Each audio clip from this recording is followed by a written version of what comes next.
pessoal do FitBRcast, estou aqui com a Bruna Massaroto e com o Kron Guedes, quase não é muito conhecido esse sobrenome. Eu vou perguntar para eles, vou fazer aquelas 2 sessões que vocês já conhecem desde 2016, que eu vou perguntar quem são, o que eles vieram fazer aqui, quem são essas pessoas, de que se alimentam, como sobrevivem. E depois nós vamos falar sobre o tema de cada um. Bruna, por favor, se apresente. Desde o ano passado eu estou tentando te captar, não consegui. Esse ano, ok. Agora consegui. Bom, meu nome é Bruna Saroto, eu sou fisioterapeuta, né, não sou educadora física, trabalho na parte de educação física no sentido de reabilitação. Fiz pós-graduação, fiz mestrado, doutorado, pós-doutorado hoje em ciência da reabilitação e basicamente eu trabalho com padrões e análise de movimento, tenho um consultório, né, e trabalho nessa parte de reabilitação, mas mais para a parte esportiva, né, hoje bastante do bodybuilding e também com alguns atletas de alto rendimento e o público convencional também. Perfeito. Quem é o Kron Guedes? Cara, o Kron Guedes, ele vem da educação física, né? Acredito que desde o berço, nasci dentro de uma academia, não por vontade própria, mas por conta da família, né? Me formei, fiz o mestrado em Ciências do Movimento Humano e Reabilitação, estou fazendo doutorado no mesmo laboratório, com o mesmo orientador, porque eu gosto muito do lugar. Tenho em parceria, né, com meu pai, com a minha mãe, um centro de treinamento em Santos, onde lá... E seu pai? Meu pai é o Gilmar Guedes. Já passou por aqui. O negócio aqui vem de família. E lá eu tive a oportunidade de trabalhar com alto rendimento, né, esportivo, e também com a população em geral.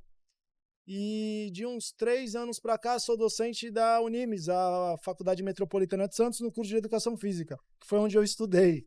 Então, pode-se dizer que o Kron é uma pessoa feliz hoje em dia. Que bom, mano.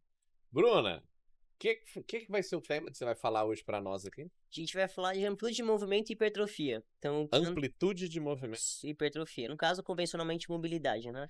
Vai dar um spoilerzinho pra gente, não vai? Pequeno, assim. Vai. Na verdade, a literatura ela é bem clara. O que eu vou falar hoje é uma coisa que pode ser uma coisa meio maçante, no sentido de o porquê que isso é interessante, ser uma pessoa ampla, né? Ter uma amplitude de movimento boa, mas entender para quem e o porquê isso deve ser utilizado. Então, a parte mais interessante da palestra, eu acho que não é só saber se a mobilidade é boa ou não para hipertrofia, e sim como a gente vai usar ela, né? Tem gente que é muito amplo, muito móvel, mas não usa de verdade para fazer principalmente treinos de hipertrofia.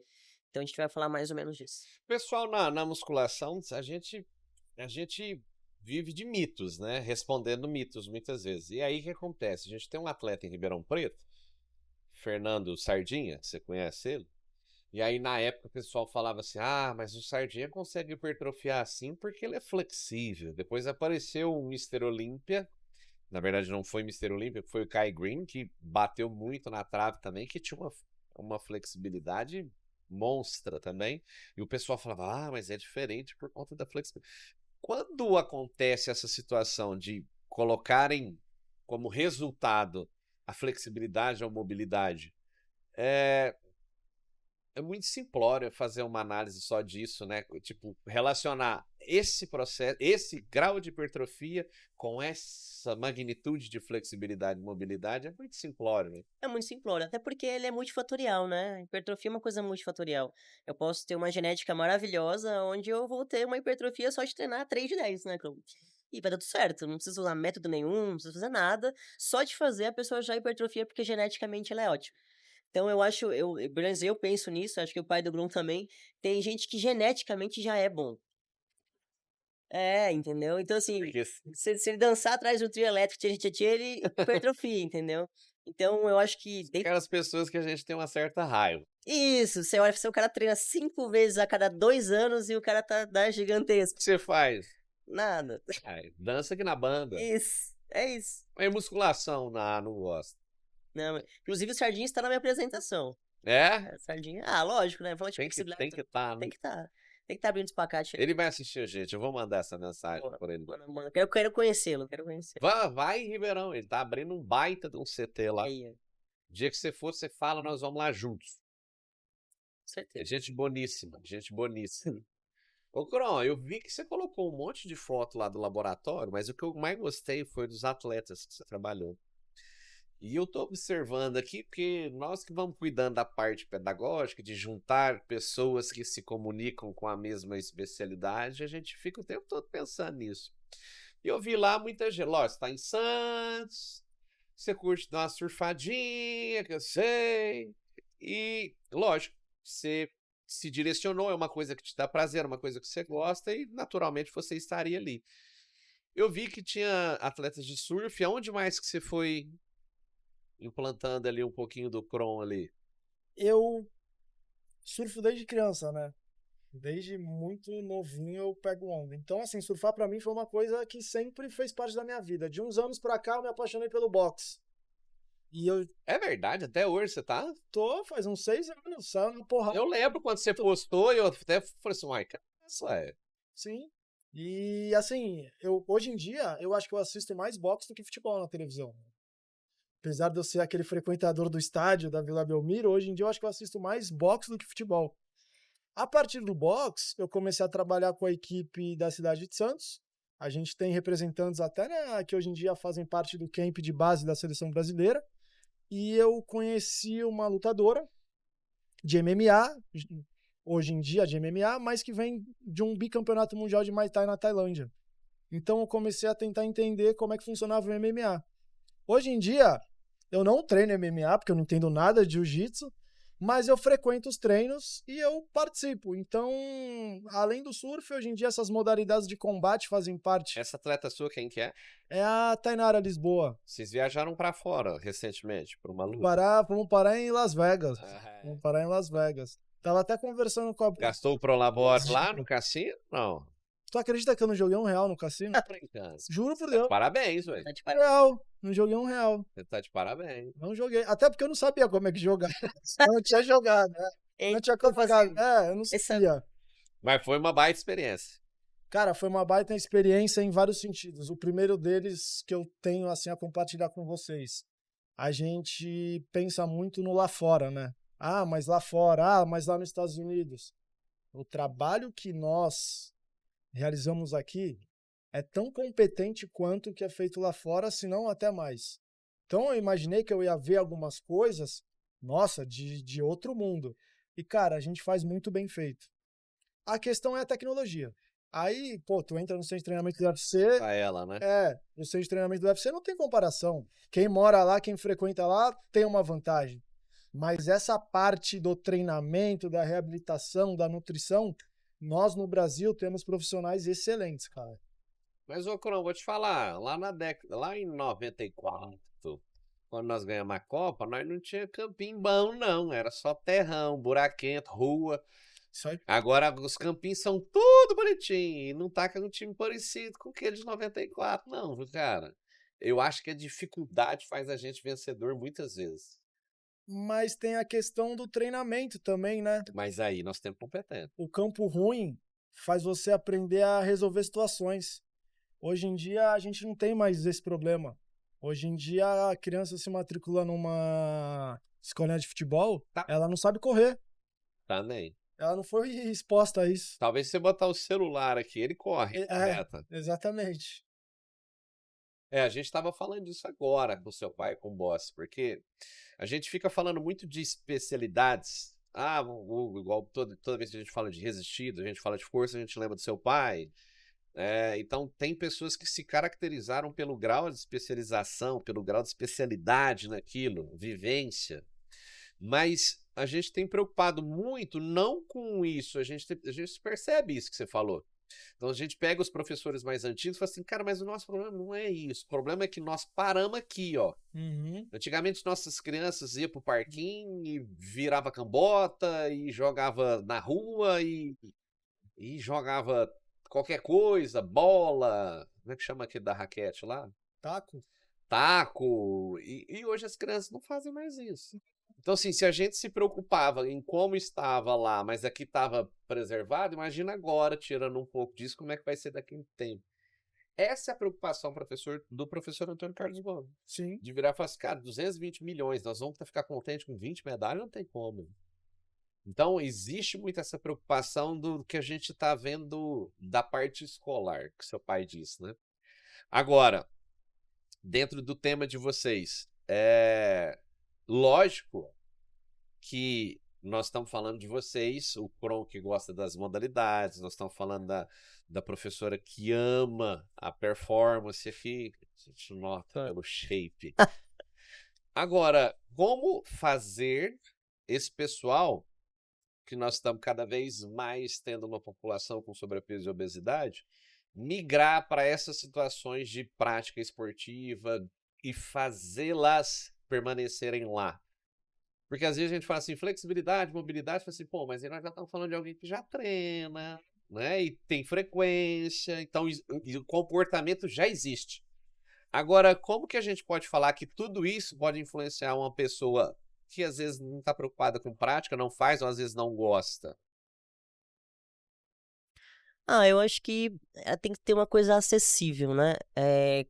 Às vezes eu pego pacientes que odeiam treinar. E não treinam mesmo, não faz nada da vida. E no momento que você mostra uma visão diferente do porquê o exercício físico deve ser feito, e não só por causa da performance, é que muita gente pensa na estética a primeira vez que a gente fala. A gente fala, estética, beleza, é o braço, não sei o quê, é a bunda. E na verdade, o que eu quero com as pessoas, ou o que eu passo para os pacientes principalmente, é longevidade. É que você precisa daquilo pra longevidade, precisa de músculo pra longevidade, não é só pra questão de ter um bíceps bonito, ou sei lá, enfim, a parte estética, e sim levar você à longevidade. Hoje tem muitos estudos hoje de demência, de Parkinson, de várias coisas do sistema nervoso central, que se você não tiver massa muscular, você tem tendências a ter. Então, essa é a primeira coisa que eu falo pro paciente, né? Não é questão física dele em si, é que ele vai fazer pra melhor do quadro clínico dele e também pra parte do desenvolvimento dela ao longo da vida, mas dar mais acessibilidade. Eu acho que hoje as pessoas que entram na academia assim do nada, ou vão, eu vou começar a treinar, elas são meio pré-julgadas às vezes. Então eu acho que elas desistem, né? Putz, mas eu vou entrar lá e tá cheio de gente forte, não sei o quê. Então ela sente meio que, né, desprezada naquele ambiente. Eu acho que o ambiente tem que ser um pouco mais aberto, né? Um pouco mais receptivo, vai. Pelo menos os meus pacientes, que eu venho aí faz 10 anos que eu atendo, essa é a primeira queixa dele. Eu não vou entrar lá porque todo mundo é muito grande, é muito forte, ou senão todo mundo tá lá pensando só na estética. E aí quando eu mostro, não, mas não é só esse lado, né? Vamos ver o outro lado, o lado pra você, não pro outro, né? Então eu acho que essa parte ajuda um pouco ela a entender que ela necessita fazer uma atividade específica. Ô Bruna, o Dilmar acabou de sair daqui e ele, cara, ele falou, eu acho que pela primeira vez no podcast, que eu tirei você de perto do seu pai, aí seu pai fica mais tranquilo, né? E ele falou de uma forma em relação a como o profissional de educação física tem se relacionado com os seus clientes, sobre em questão de ser positivo, de colocar essa pessoa em situação de motivação, deixar ela sempre motivada a enfrentar novas metas, traçar metas pequenas que ele consiga atingir e aí, consequentemente, aos poucos propor novas metas. E eu tô falando de um que seu pai tá com quantos anos? 62? 2. Você não sabia, não? Imaginava. Perguntei pra saber. Quase que ele errou. Quase. Você tá com quantos anos? 34. 34. Então nós estamos falando de uma pessoa que estava em 30 anos depois e já percebeu isso que o mestre dos mestres veio falar pra gente aqui. Isso é bom demais quando acontece, porque nós estamos percebendo que tem jovens profissionais que eles não estão criando uma situação de empatia. Existe uma relação comercial. Sim. Mas aquela situação de empatia que eu consigo perceber com você falando e que eu vejo no olho desse menino aqui, eu não sei o que está acontecendo. Então, não é uma relação comercial o fisioterapeuta e o cliente, o profissional de educação física e o cliente, o nutricionista e o cliente. Não é uma relação comercial. É uma relação profissional, mas a nossa missão é muito maior do que perde 2 quilinhos de gordura. Essa dor do ombro aqui, será que some? Peraí, mas por que tem a dor do ombro? Você tá treinando? Falou, não. Falei assim, por que não treina? Sim. Não é porque eu tô querendo só sarar seu ombro, é porque provavelmente as suas outras dores também vão melhorar. E aí, você conhece o Kron? Você conhece o trabalho que ele faz? Vamos propor uma meta para ele montar um treinamento para você, você leva para ele essas dores, eu passo para ele tudo que tá acontecendo de tratamento. Sim. Chega lá no Kron, o Kron monta todo o esquema de treinamento, faz essa pessoa começar a ter empatia pelo treinamento, pelo atendimento. E ele fala assim, cara, você conhece o Eduardo, nutricionista? Pô, eu acho que ele vai te ajudar nesse processo de emagrecimento. O que você falou é totalmente verdade, porque é a mesma coisa quando os pacientes chegam no meu consultório. O médico falou que eu não posso mais fazer nada. Tá, mas por quê? não tem nada pra fazer, tipo, a gente não tem nenhuma alternativa, ele não te deu nenhuma alternativa, ele simplesmente falou que você não pode mais fazer. E é desse sentido, a pessoa, ela fica desmotivada. Ela simplesmente não quer fazer, porque, não, mas o médico falou. Então beleza, ótimo, não quero mesmo. Aí, deixa aí. Outras não. E eu tenho alguns pacientes que eu tirei de não praticamente quase nem andar e subiram no palco do fisiculturismo. Então ele saiu de um estágio 0, muito zero, fez um programa o ano inteiro, passou depois com um treinador e subiu no palco. Assim, pra performance, não, porque era uma motivação pra ele. Era uma meta de vida. Olha, eu acho que eu vou. Falei, vai, lógico que vai. Pode ir, sem problema nenhum. Em 2015 eu fiz a preparação de um atleta que tinha sido obeso e o irmão dele era um espetáculo.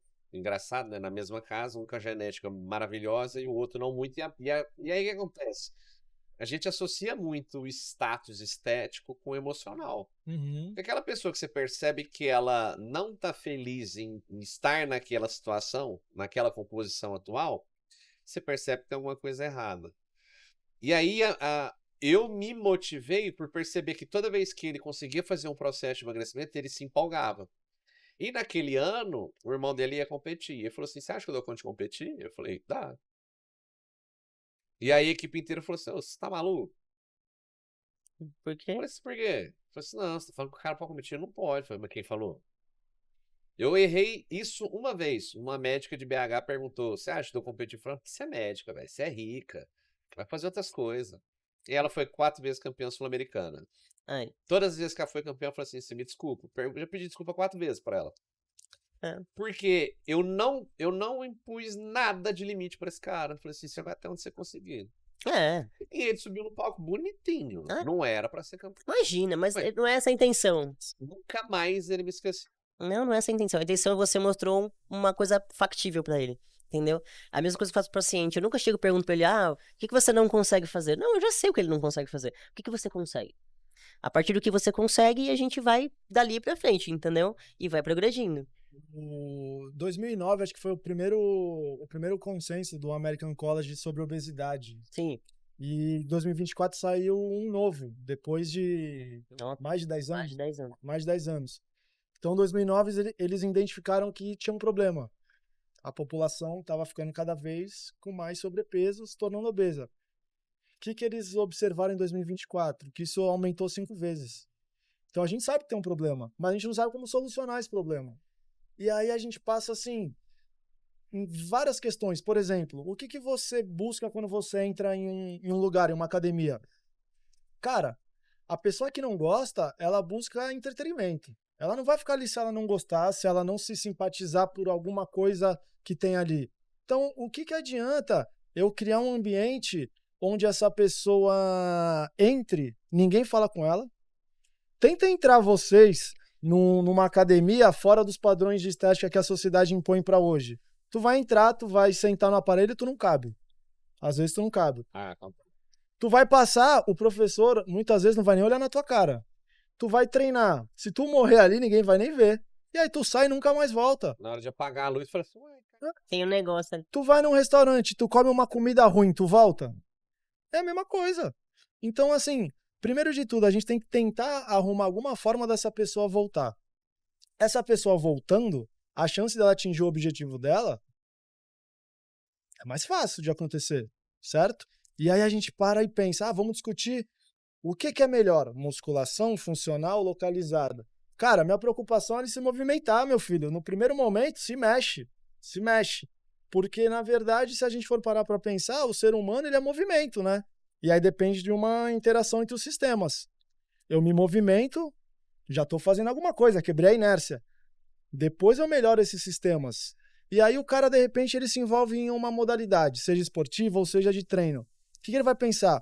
Para eu performar essa modalidade de uma maneira mais satisfatória para mim, não estou nem dizendo para ser campeão de nada, eu preciso mudar alguns hábitos da minha vida.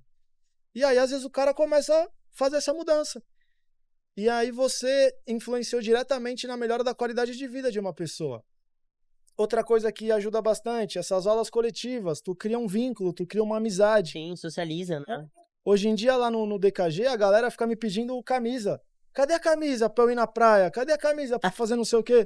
Eu falo, cara, nem eu tenho mais, não tenho boné. Mal sabe eles que eu pego um boné qualquer e colo um negocinho. Os caras querem boné. Porque hoje em dia eles se identificam com uma tribo, né? Dali da Eles academia. criaram uma identidade. É, E a identidade veio do quê? Da vontade de vocês gerar relacionamento, empatia. Sim. dá Isso treinamento. é uma coisa simples. Parece, mas não é. Tipo, antes de eu querer uma relação comercial, eu pensar, não, como é que eu posso ajudar essa pessoa? Sim. É. Não vi, não é isso que Mas é questão de deixar ela, de você ouvir a pessoa, né? A gente, né? Então, quando minha consulta demora umas 2, 3 horas, porque eu deixo o paciente falar. Eu preciso que ele fale, eu não sei o que aconteceu na vida dele, eu preciso que ele fale. E muitas vezes eu escuto a mesma frase. Nossa, o último que eu fui, eu fiquei 10 minutos. Assim, mas 10 minutos eu não consigo nem colocar teu nome e seu CPF no negócio. Eu não consigo. Entendeu? Tá, esses dias eu tava numa fila de posto. Escutem essa. Tava numa fila de posto, tinha uma senhora na minha frente. Ela furou na minha frente, mas ok, mais de 60. Então ela nem pensou, só furou. Pronto. E aí eu fiquei olhando e falei assim, cara, ela furou na minha frente, mas acho que ela tá no direito dela, não vou nem falar nada. E aí na hora que ela chegou no caixa, ela virou, ela conhecia a caixa.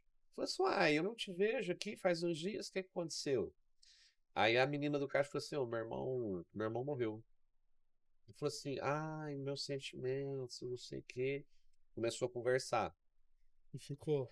Começou a fila, atrás. E atrás de mim um senhor, que provavelmente também é uma faixa etária da senhora na minha frente. Uhum. E aí ela começou a conversar e ela passou por uma situação muito parecida com a da menina do caixa, assim, muito próxima. E o senhor atrás já bufando. Na hora que ele foi querer ser meio sem educação, já tinha uns 5 minutos de conversa e a fila já tava com umas 7 pessoas. Aí ele foi querer falar assim, eu falei assim, ó, só escuta.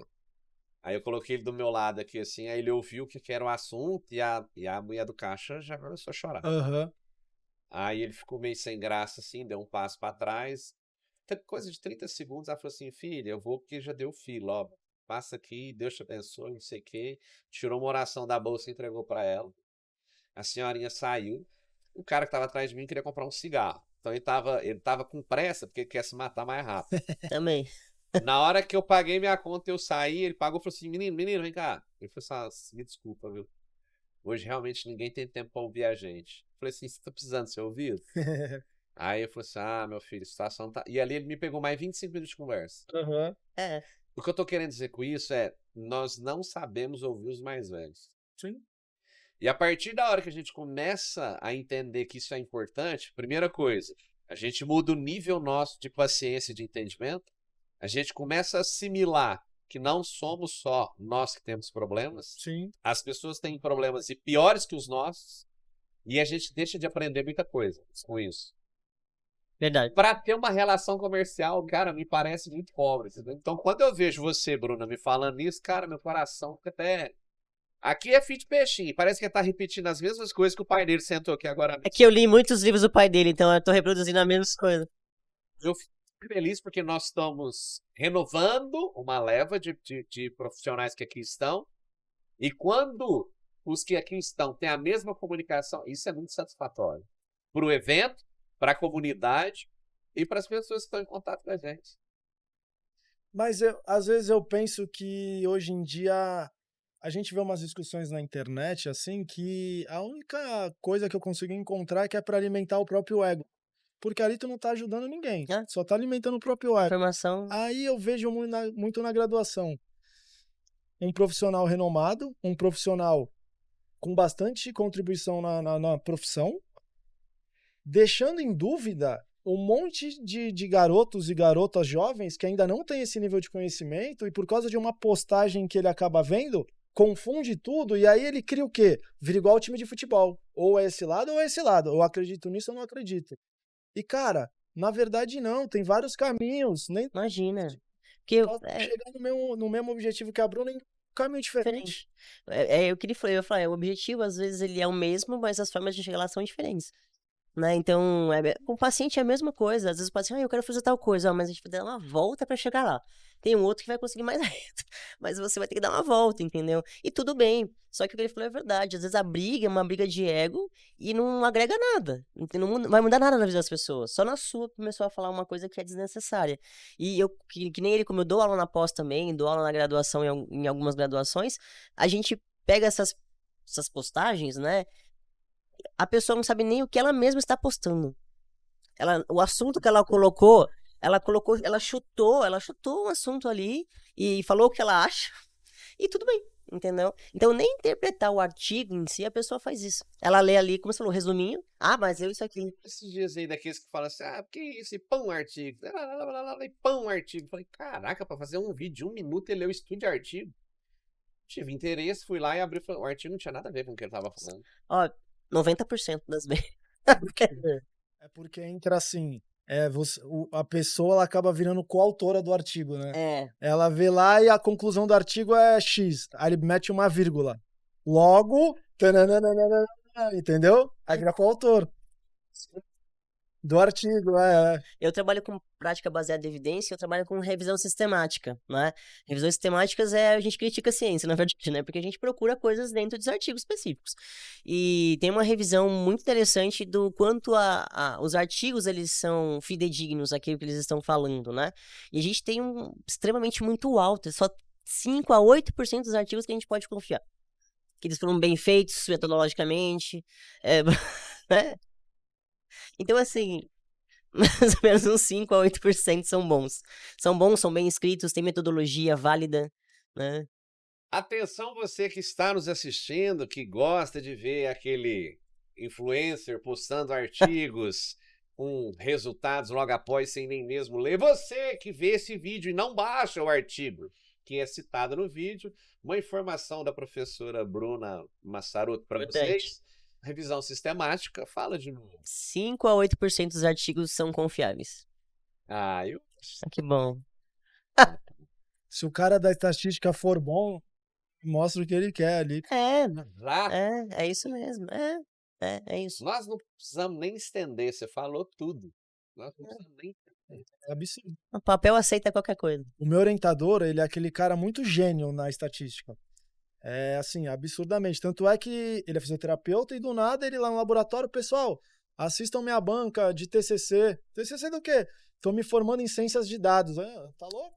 A gente nem sabia. Cara... Graduação de ciências de dados? Porque... Eu sabia que tinha. Eu também não, descobri na hora. Aí, cara, ele brinca com a gente no laboratório. Ele assim, ó, se eu fizer o cálculo assim, assim, assim, vai dar isso, isso, isso. Agora, se eu quiser, eu ajusto aqui, ajusto ali, vai dar isso, isso, isso. A gente fica assim, ó. E aí? O Gomes uma vez me chamou, nós temos um aplicativo que chama Nauka. Sim. Né? Nauka é ciência em russo. E o Gomes me ligou e falou assim, beleza. Eu quero que você faz uma fórmula aí de taxa metabólica basal, que nós vamos fazer um aplicativo, você vai cuidar desse valor aí. Eu falei, não, professor, desde 2006 ninguém faz. Ele falou assim, então você vai fazer. Eu falei, não, mas o que você quer? Ele falou assim, eu quero descobrir o gasto energético do pessoal. Eu falei, não, mas já tem as fórmulas. Não, essas fórmulas aí estão estranhas. Falei, mas gente, me deixou 3 meses pensando, 1 mês eu não dormi. Aí falou, vem pra Londrina que nós vamos conversar aquilo lá que você estudou. Eu falei, estudou o quê? Chamado do chefe dos Vingadores, né? O quê, velho? Eu falei, não estudei, eu sou um incompetente, né? Aí fui. Lógico que eu li da onde que saíram as fórmulas, como que elas foram feitas, etc. N, que era a briga do momento, né? Harris Benedict fez um N muito baixo, mas ele mesmo falou que idosos e crianças não ia dar certo, ou seja, extremos. Fui pra lá, falou assim, te apresento meu amigo. De onde que veio? Tô brincando. Quem é? Falei assim, matemático. Pessoal estranho, né? É uma pessoa estranha. Tudo bem? Limpou o óculos. Vai ser longa. Vou pegar aqui. Falou, explica para ele como que faz fórmula. Como é que vocês calculam o gasto calórico? Eu expliquei e ele falou, mentira, que vocês fazem assim? Falei, como assim? Falei assim, nutricionista calcula assim? Falei, Nossa, por isso todo mundo fala de nutrição. Aí eu fiquei com raiva, depois eu falei assim, é verdade. Por isso que tá todo mundo falando de nutrição. Falei, qual que é a sua ideia brilhante? Ele falou, o seu problema não é a taxa metabólica, você me mostrou 28 taxas metabólicas, a diferença entre elas é irrisória. O problema tá no multiplicador, que é o fator atividade, que considera atividades rotineiras mais atividade física. Ele falou, o problema tá aí, porque essa diferença percentual vai ser multiplicada por X. E o que é que você entende que é esse fator atividade? Aí eu expliquei o que eu achava. Ele virou e falou assim, quem falou que isso aí é o certo? Aí eu virei e falei assim, ó, fulano falou isso. Ele falou assim, não, esse fulano, ele falou isso. Você interpretou isso que você quer dizer. E o cara da musculação, porque você vai lá, fatura atividade, você pergunta para um bodybuilder, qual é o PSE? Ele vai falar 10. Ele fez um treinamento intervalado, correto? O tempo de execução dele na 1 hora é baixo. Ele descansa muito mais do que executa, correto? Agora pega o cara que corre 10K, vai lá e faz um PSE e fala assim, 5. Mas só desgrama. Você correu durante 1 hora. PSE de 5? Eu vou demorar para recuperar esse cara aqui umas 48 horas. O cara da musculação, umas 24 horas. Só que fica aquela dor muscular tardia. E para ele vai falar assim, ó, mais com isso eu não faria. E ele vai lá para se matar mesmo da musculação. A gente vai para se matar. Desde o nosso entendimento até as fórmulas, isso está muito complicado. Não é que o matemático, a gente saiu de lá com uma fórmula que nem eu sei te explicar hoje ainda como é que funciona. Mas funciona. Funciona, isso é importante. Cara, os caras são bizarros. O primeiro capítulo do livro do cubano, do Forteza, sobre treinamento desportivo, é a problemática da pesquisa científica no treinamento. Cara, é bem legal. Ele discute todas essas questões. Por exemplo, vamos avaliar 2 modelos de periodização. Aí já começa que o cara avalia por 10 semanas. O cara avalia por, sei lá... Não tem um artigo que avaliou por 4 anos. E aí ele começa a conversar sobre isso, é muito bacana, cara. Não, mas é a mesma coisa traduzindo pra minha área, é a dor. O paciente chega lá com dor, simplesmente não é só a dor por uma questão de um tecido. Às vezes é outra dor. A gente tem... Então... Uma dor, que eu acho que... Nossa, muito. Chega com treino também. Até manda às vezes pro personal, aqui o treino tá montado. Tá montado já. Eu acho que é isso. O Serrão que fala, né? Ele fala, mas eu sinto que pega mais. Ele, não, sentimento não existe. Não existe sentimento na biomecânica. É muito complicado. Com a dor é muito complicado porque ela envolve outras coisas, né? A dor é uma experiência. Então, você pode ter tido uma experiência de dor e não ter nenhuma lesão. E isso pode reproduzir ao longo do tempo para você. Então, você pode sentir dor sem ter nada, né? Então, hoje a gente sabe as divisões de dor dentro da literatura, mas é multifatorial também. É do seu ambiente, é seu sono, é sua alimentação, é seu vício. Tudo isso faz diferença quando eu vou analisar a dor. E por isso que eu tenho que ouvir o paciente. Porque às vezes ele me fala uma coisa, putz, isso aí tá interferindo. Perguntas. Questão emocional pode gerar um fator dor que compromete tanto função a ponto da pessoa achar que é uma cirurgia vai dar certo? Sim, porque a gente tem uma coisa que chama sensibilização central, que é onde esse impulso do cérebro para dor ele é dissipado. Bem simples assim, é dissipado. E às vezes quando você passa por uma experiência de dor, você pode reproduzir isso depois. Então não é que exista dor psicológica, isso não existe. O que existe é uma sinalização. Algumas pessoas usavam esse termo que tinha dor psicológica. Na verdade não é uma dor psicológica, é uma sinalização do sistema central que te repercute dor em um ponto específico. Então, fibromialgia hoje, ela é classificada como dor nociplástica. Uma dor nociplástica é uma dor que pode não ter causa tecido, né, de você ter machucado, e também não outra causa adversa que seja um estresse, e sim uma somatória desses sentidos. Por isso que a pessoa sente dores em articulações diferentes, e às vezes esse grau de dor está muito alto ou muito baixo, né? Então, tem muita variância hoje em relação à dor em si. Por isso que a gente diz que é uma experiência. Que você vai passar por aquela experiência de dor, entender, o seu sistema entendeu aquela dor, e tem gente que tem mais sensibilidade, menos sensibilidade. Esses fatores ambientais, tipo sono, alimentação, vício, faz com que você aumente ou diminua ciclo menstrual, ser homem, ser mulher, né, ser atleta ou não. Isso faz muita diferença, porque a sensibilização da parte central do seu cérebro é totalmente diferente de uma pessoa que é sedentária e uma pessoa que é atleta, enfim. Então a gente já tá na neurociência bem... a forma de entender o movimento, de entender a dor, de entender o reflexo é diferente. Então tudo isso é mais rápido, mais devagar. Então a gente tem muito estudo hoje na neurociência para entender a dor. Porque você já deve ter conhecido pessoas assim, eu sinto dor, e ela sente aquela dor crônica e não passa. Por mais que ela trate, por mais que ela tome remédio, por mais que ela faça cirurgia. E às vezes isso não muda. Ela continua sentindo a dor no mesmo local, do mesmo jeito, com a mesma intensidade. Então tem outros fatores associados à dor. E não só a parte de nocicepção do tecido, né? Da nociceptia de uma lesão no tecido. Então hoje, entender a dor, a gente tem que entender a pessoa também. E todo o sistema que ela está ali ambientada, entendeu? Então não é só, eu cortei o dedo, beleza, causa e efeito. E agora, meu dedo tá doendo, e aí? Mas eu não bati, não fiz nada, não treinei, eu só respiro, então tá acontecendo. Então hoje o nível de pessoas que não treinam também é um nível, tem muita gente que tá com dor, mas não faz nada, não treina. Tem muita gente que coloca a culpa, não, eu tô treinando por isso tô com dor. Tem gente que não faz nada e sente dor do mesmo jeito. Então isso é uma coisa ainda estudada, está sendo estudada pela gente na parte da neurociência principalmente, mas esses hábitos de vida a gente é bem pontual dentro dessa sensação de dor também. Então hoje o estudo de dor é uma coisa gigantesca, tanto tem a IASP, que é o Congresso Internacional de Dor, que acabou, foi mês passado, que muita coisa nova foi colocada lá em relação à dor, que a gente nem imagina, né? E esse caminho para a dor é uma coisa que a gente está trilhando bem devagar, só que é o que move primeiro de paciente que vai no meu consultório. Ele tem um sintoma. Se ele não tiver um sintoma, ele não vai. E é uma coisa interessante, porque às vezes a gente tem esse sintoma transitório. A gente chama de dor transitória. Você acordou com uma dor pra caramba no joelho, do nada, não fez nada. Daí 2 dias ela some do mesmo jeito que ela veio.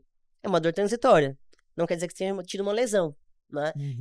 Vou falar pro meu exemplo. Eu tenho medo de voar. Tenho medo de avião. Eu gosto de avião. E toda vez que eu tenho que fazer uma viagem, eu faço isso o ano inteiro, se eu não tomo medicação pra voar, eu travo. Meu pescoço trava, minha escápula trava. Então eu tenho estímulos que já me jogam pro meu sistema nervoso que, olha, ela vai ficar em espasmo, ela tá com muito medo, e isso acontece inconscientemente. Então eu tô treinando 2 dias antes e eu começo a sentir, nossa, acho que meu pescoço vai travar.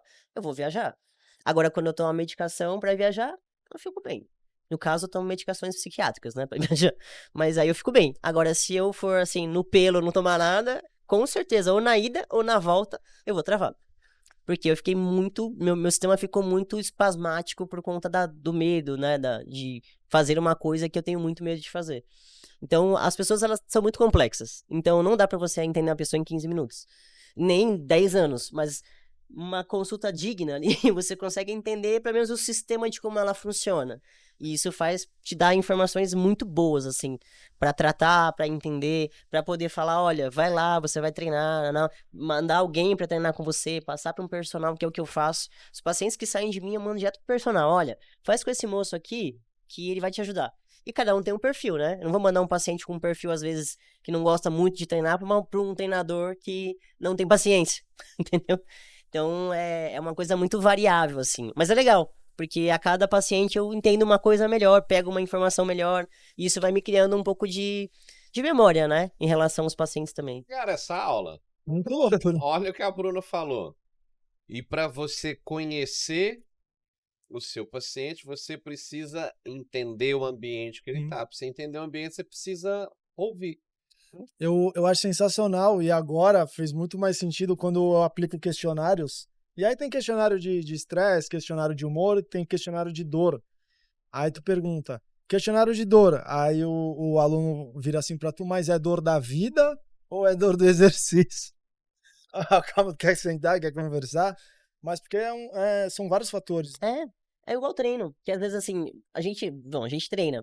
Se você tá com alguém treinando, você fica muito mais motivado. Você tá com seu amigo treinando ali, né? Pô, legal. Quando você vai sozinho, que nem eu vou sozinho, eu ponho fone de ouvido e eu não quero falar com ninguém, eu vou treinar. Sim. Agora, quando você tá treinando uma galera, assim, você fala, caramba, tá todo mundo treinando. Você até aumenta o peso, se mata ali, Sim. porque tá todo mundo junto. Então, o fator emocional pra dor, principalmente, é uma coisa muito interessante. É falar assim, não, você consegue fazer. Mesmo com a lesão, vai dar pra fazer, entendeu? E vai no seu limite, sempre no seu limite. E a pessoa, é legal porque ela vai indo. Eu faço um tratamento não convencional, normalmente que os fisios fazem. O paciente não vai várias vezes no meu consultório. Ele vai uma vez e ele volta 4 semanas depois. Só que eu acompanho ele todos os dias. Eu passo feedback pra ele todos os dias, de como ele tá, se ele conseguiu treinar, como foi o exercício, o que ele sentiu. Então, não dormi ontem, tô com mais dor. Então eu já sei que a dor pra ele tem oscilação quando ele não dorme. Eu já anoto lá. Então ele tem sensibilidade ao sono. Eu briguei com meu marido, senti mais dor. Então ele tem sensibilidade emocional. Então isso me cria uma memória dele. E eu sei, putz, se essa semana ele tá um pouco baqueado, ou é porque ele não dormiu, ou é porque ele tá com alguma coisa emocional, no trabalho, na vida, enfim. Então isso traz pra mim informações muito boas. Porque eu sei a semana que eu posso fazer uma semana mais intensa, a semana que eu não posso, entendeu? Se ele é um cara que viaja muito, entendeu? Então tudo isso faz diferença tanto no treinamento quanto na dor. Então, a ideia é meio que... Terapeuta que gosta de colocar nomes, ouvir ela falando, ela está fazendo uma periodização fisioterápica. Hã? Gostou? E o termo já existe. Se você caçar, já vi, já. Tô falando isso porque nós estamos escrevendo material de periodização nutricional. O Gomes odeia Legal. esse termo, né? Ele falou, não, Não começa. tem que estudar mais, eu falo. Fui, estudei, entendi nada, voltei, estudei de novo. Em 2017 lançaram um artigo chamado Periodização Nutricional para Atleta. Eu lembro que tu... Aí, tá vendo? Perdeu a oportunidade. Agora tu vai ter que explicar isso aí, bicho. Vamos tentar, né? E aí você vai ver as confusões de unitermos. Mas se a gente fosse pegar a ideia geral, isso que ela tá falando é exatamente isso. É entender os mecanismos que levam essa pessoa a sentir aquela dor. Sim. Isso é muito comum, o paciente chegar lá, que às vezes, meu cachorro morreu, aí chega lá travado. Aí eu pergunto, mas você já teve dor, já teve algum travamento? Não. Mas aconteceu alguma coisa diferente na sua vida do que você faz? Não. Nada, assim, nada mudou na sua vida nesses últimos 3 meses, assim, de nada. Nada mudou a sua rotina, tal. A pessoa, então, eu tinha um cachorro há 18 anos, ele morreu. Eu falei, faz quanto tempo? Faz uns 4 dias. E como você ficou? Eu fiquei muito mal. Só que às vezes o rebote dessa sensação não acontece na hora, agudamente. Que nem o meu, eu vou viajar, travei. Às vezes isso é 3, 4 dias, um mês depois. E é quando o seu organismo ele entra em homeostase, e aí ele vai ter reflexo disso. Então é muito louco. Por isso que eu faço esse memorial com o paciente. Porque eu preciso entender ele, né? Eu não conheço ele, eu preciso entender. Então é muito bizarro assim pensar nisso. Mas a forma como eu atendo os pacientes hoje é uma forma muito mais direta nesse sentido. E é engraçado porque a gente sempre viu na medicina os prontuários, né? A gente sempre ouviu falar do prontuário, o que colocou no prontuário e tal. Quando eu fui fazer o estágio no hospital, eu entendi a seriedade do prontuário, a gente teve um problema, a médica foi lá, assinou o nomezinho dela, eu assinei também, aquilo ali virou lei. Se não seguisse, você poderia responder isso de forma penal, e eu comecei a entender melhor o prontuário. E foi ali que eu fui começando a perguntar mais sobre o que era uma boa anamnese, como que eu fazia para registrar. E os médicos eles têm o seguinte, falaram assim, cara, isso aqui é o histórico do paciente. Tudo que você administrou durante esse tempo está aqui registrado. Você sabe o que pode ser feito, o que não pode ser feito, o que foi tentado, se deu certo, se não deu. Então tá tudo aqui. Isso é o histórico do paciente. Isso aqui te conta muito mais do que tudo. Muito mais do que um exame de sangue, muito mais do que uma avaliação de composição corporal. Isso aqui é ele. Tudo isso que nós estamos falando são situações que podem ser modificadas ou não. Mas esse aqui é o seu paciente. Então, às vezes, a gente abre mão de querer ficar escrevendo o paciente sentiu dor, o cachorro morreu depois de 18 anos, escreve o nome do cachorro. Você se preocupar com o próximo. Então, na hora que vai fazendo tudo isso aí, além de criar uma empatia, você começa a entender essas situações. Sim, se ela é emocional, se ela não é, ou se pra ela cagou. Entendeu? Não. Que esses são os mais difíceis de tratar, tá? Esses falam, eu não caguei pra situação. Aí você vai ver o cara tá tudo jogando pra dentro dele. Sim. A informação. E nunca, né? Nunca solta. Aí eu falo, eu preciso que você explique mais coisas pra gente poder, né? Aí a pessoa começa a se soltar, aí você começa a pegar uns problemas. Pra começar a soltar, demora 2, 3 vezes. Não. Você não consegue arrancar, tem pessoas E os meus melhores aliados no tratamento hoje em dia são os personagens. Porque o meu tratamento, ele é híbrido. Eu preciso de um personal. Mais ajuda o profissional da saúde é o profissional da educação física, se ele tem que contar 3, 4, 5 vezes por semana. É o cara que mais conversa. Tanto que eles falam assim, hoje foi só terapia. Me conta, o que foi que aconteceu? Sim. Fala, descontou não? Falei, claro que não, tem pouco tempo. Eles vão lá, fica comigo 1 hora, 1 hora e meia. Se você for pensar, mas fica 1 hora e meia e não te contou?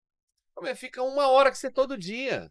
É muito legal, porque o personal, você já deve ter estudado isso, que é aquele símbolo do vira-lata, sabe? Sempre acha que ele é o excluído do negócio. E na verdade, não. Essa semana foi muito legal. Eu dei alta pra um paciente e eu liguei pro personal. Falei, ô fulano, tudo bem? Parabéns, viu? Eu dei alta pro seu paciente. Aí eu falei, Expliquei o que tinha que fazer, o que iria ter que continuar fazendo com ele. Ele, caramba, professora, mas ninguém me deu parabéns por isso.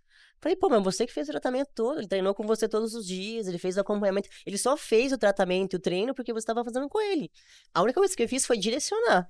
Foi só isso, né? Então ele não entende que ele faz parte disso, né? E eu, pra mim, se eu não tiver um personal me ajudando, é muito difícil o paciente, né, se reabilitar. Ou até uma prescrição, uma planilha. A ação chega redonda, né? Eu converso com eles. Então, quando eu ligo pra eles pra conversar, eles até ficam, mas como assim você vai falar comigo de físico? Eu falei, eu preciso de você. A gente precisa ter uma união aí pra gente fazer um negócio junto, senão não rola.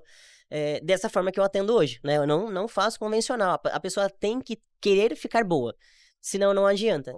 Chegou no meu consultório, não vou fazer, então nem começa. Não, nem vou começar.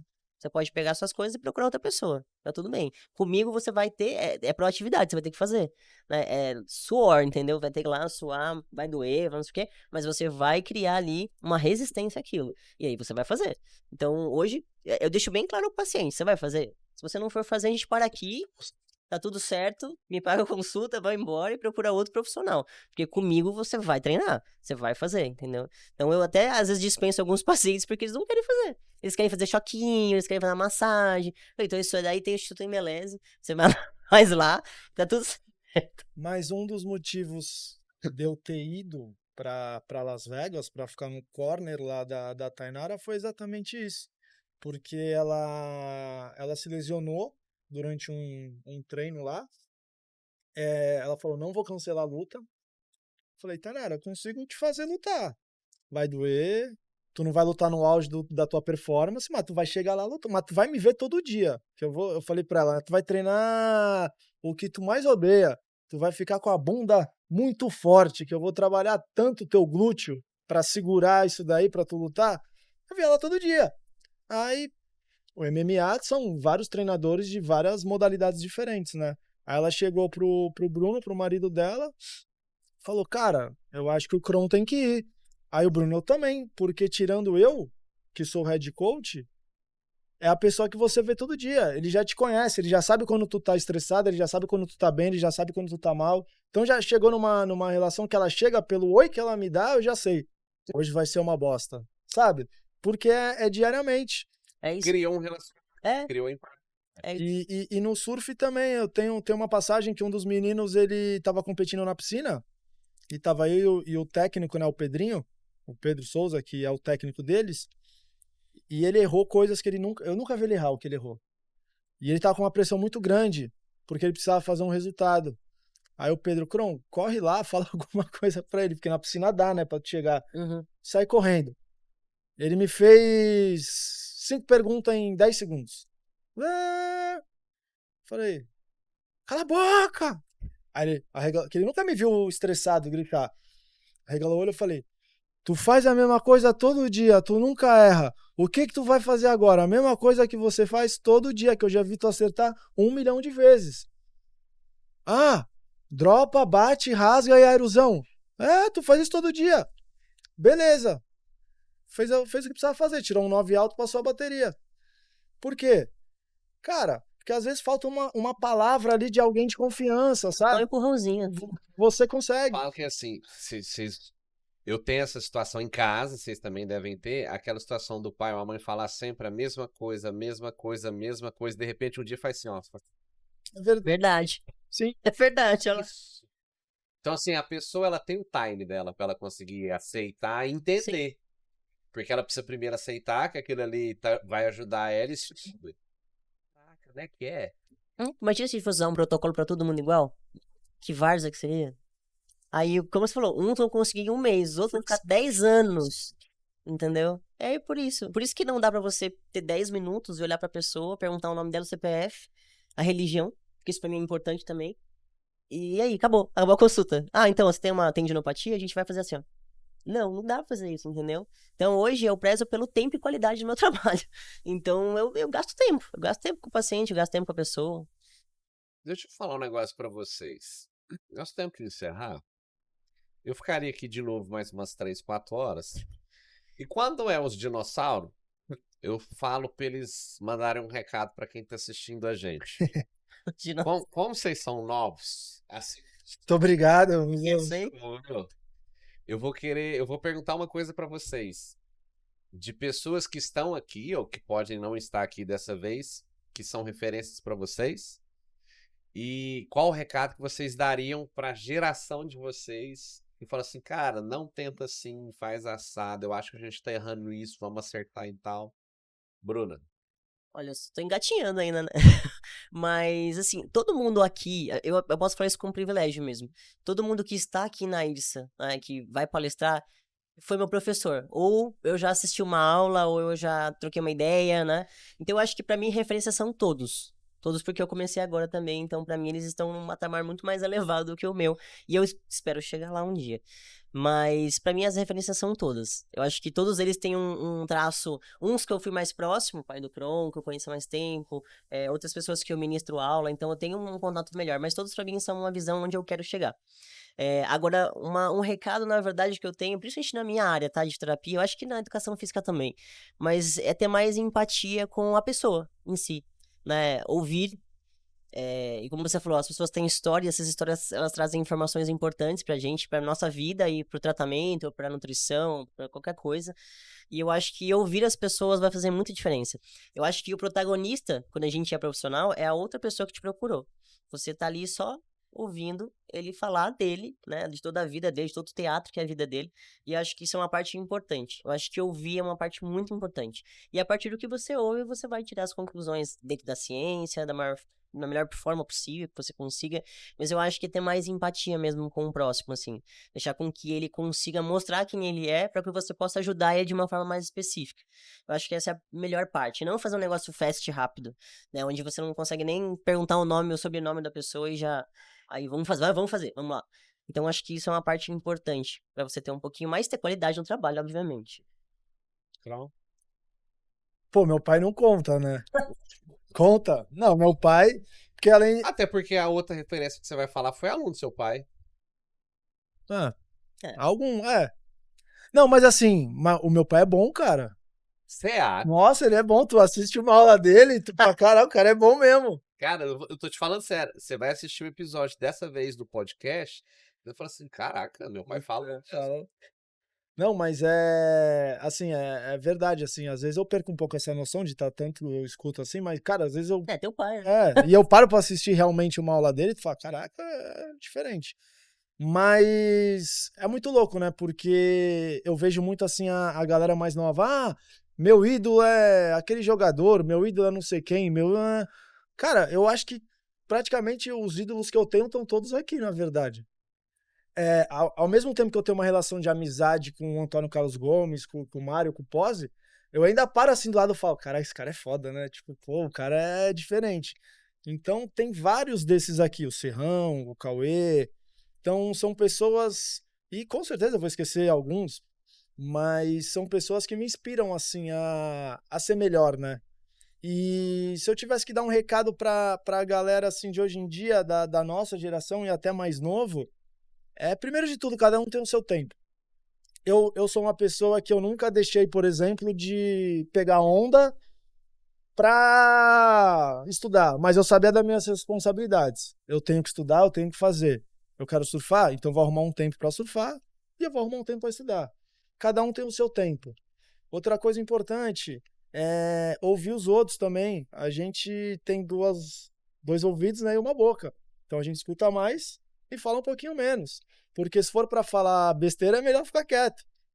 E hoje em dia eu vejo que todo mundo quer falar. Todo mundo quer falar e acaba em alguns momentos falando besteira.